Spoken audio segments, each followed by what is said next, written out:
Le coronavirus pourrait voyager dans l'air jusqu'à 4 mètres d'un malade, selon une étude réalisée à Wuhan. Le nouveau coronavirus SARS-CoV-2 contamine à la fois les surfaces et l'air à proximité des patients, et ce, jusqu'à 4 mètres d'eux, selon une étude réalisée dans un hôpital de campagne de Wuhan et publiée vendredi par les Centres américains de prévention et de contrôle des maladies, CDC. Une limite importante de l'étude, publiée par la revue des CDC Emerging Infectious Diseases, est que le test employé permet de détecter la présence du virus, mais pas la quantité de virus viable. Autrement dit, ce n'est pas parce que le virus éjecté dans l'air par les éternuements ou respirations des patients peut voler jusqu'à 4 mètres que ces particules seront en quantité suffisante pour infecter quelqu'un. Les chercheurs chinois ont réalisé des prélèvements dans un service de réanimation, 15 patients, de l'hôpital de campagne Yuoshanshan de Wuhan entre le 19 février et le 2 mars, ainsi que dans un service de soins généraux, avec des malades moins graves, 24 patients. Il s'agit de l'hôpital préfabriqué, qui avait été construit en 10 jours par une armée d'ouvriers au début de l'épidémie dans la ville. Les prélèvements ont été faits sur les sols, les souris d'ordinateur, les poubelles, les rambardes des lits, les masques des patients, les équipements de protection des soignants, les bouches d'aération, ainsi que dans l'air des chambres à plusieurs endroits. Le SARS-CoV-2 était largement distribué dans l'air et sur la surface d'objets, dans les services de réanimation et de soins généraux, ce qui implique un risque potentiellement élevé de contamination pour les personnels soignants et les autres contacts proches, écrivent les chercheurs. Semelles des chaussures, les zones les plus contaminées étaient près des patients en soins intensifs. Les objets les plus contaminés étaient les souris, suivis des poubelles et des lits et poignées de porte. Mais la moitié des semelles des chaussures du personnel soignant avaient également des traces de virus. Nous recommandons fortement aux personnes de désinfecter les semelles de leurs chaussures avant de sortir de service, où se trouvent des patients du Covid-19, en concluent les chercheurs. Ils conseillent aussi de désinfecter les masques après utilisation, avant de les jeter.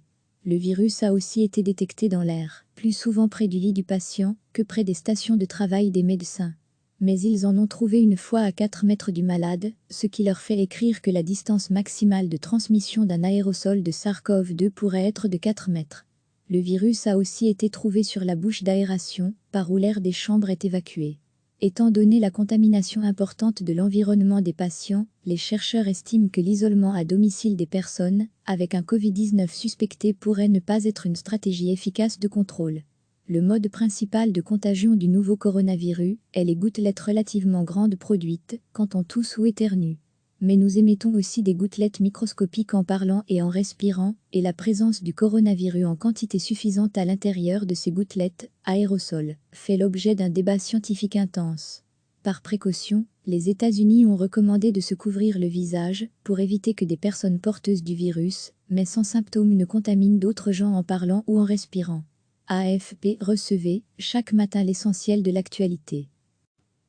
Le nouveau coronavirus SARS-CoV-2 contamine à la fois les surfaces et l'air à proximité des patients, et ce, jusqu'à 4 mètres d'eux, selon une étude réalisée dans un hôpital de campagne de Wuhan et publiée vendredi par les Centres américains de prévention et de contrôle des maladies, CDC. Une limite importante de l'étude, publiée par la revue des CDC Emerging Infectious Diseases, est que le test employé permet de détecter la présence du virus, mais pas la quantité de virus viable. Autrement dit, ce n'est pas parce que le virus éjecté dans l'air par les éternuements ou respirations des patients peut voler jusqu'à 4 mètres que ces particules seront en quantité suffisante pour infecter quelqu'un. Les chercheurs chinois ont réalisé des prélèvements dans un service de réanimation, 15 patients, de l'hôpital de campagne Yuoshanshan de Wuhan entre le 19 février et le 2 mars, ainsi que dans un service de soins généraux, avec des malades moins graves, 24 patients. Il s'agit de l'hôpital préfabriqué, qui avait été construit en 10 jours par une armée d'ouvriers au début de l'épidémie dans la ville. Les prélèvements ont été faits sur les sols, les souris d'ordinateur, les poubelles, les rambardes des lits, les masques des patients, les équipements de protection des soignants, les bouches d'aération, ainsi que dans l'air des chambres à plusieurs endroits. Le SARS-CoV-2 était largement distribué dans l'air et sur la surface d'objets, dans les services de réanimation et de soins généraux, ce qui implique un risque potentiellement élevé de contamination pour les personnels soignants et les autres contacts proches, écrivent les chercheurs. Semelles des chaussures, les zones les plus contaminées étaient près des patients en soins intensifs. Les objets les plus contaminés étaient les souris, suivis des poubelles et des lits et poignées de porte. Mais la moitié des semelles des chaussures du personnel soignant avaient également des traces de virus. Nous recommandons fortement aux personnes de désinfecter les semelles de leurs chaussures avant de sortir de service, où se trouvent des patients du Covid-19, en concluent les chercheurs. Ils conseillent aussi de désinfecter les masques après utilisation, avant de les jeter. Le virus a aussi été détecté dans l'air, plus souvent près du lit du patient que près des stations de travail des médecins. Mais ils en ont trouvé une fois à 4 mètres du malade, ce qui leur fait écrire que la distance maximale de transmission d'un aérosol de SARS-CoV-2 pourrait être de 4 mètres. Le virus a aussi été trouvé sur la bouche d'aération, par où l'air des chambres est évacué.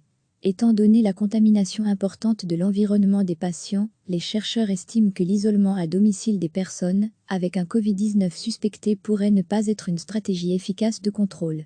Le mode principal de contagion du nouveau coronavirus est les gouttelettes relativement grandes produites quand on tousse ou éternue. Mais nous émettons aussi des gouttelettes microscopiques en parlant et en respirant, et la présence du coronavirus en quantité suffisante à l'intérieur de ces gouttelettes, aérosols, fait l'objet d'un débat scientifique intense. Par précaution, les États-Unis ont recommandé de se couvrir le visage pour éviter que des personnes porteuses du virus, mais sans symptômes, ne contaminent d'autres gens en parlant ou en respirant. AFP. Cliquez sur s'abonner pour recevoir les dernières nouvelles.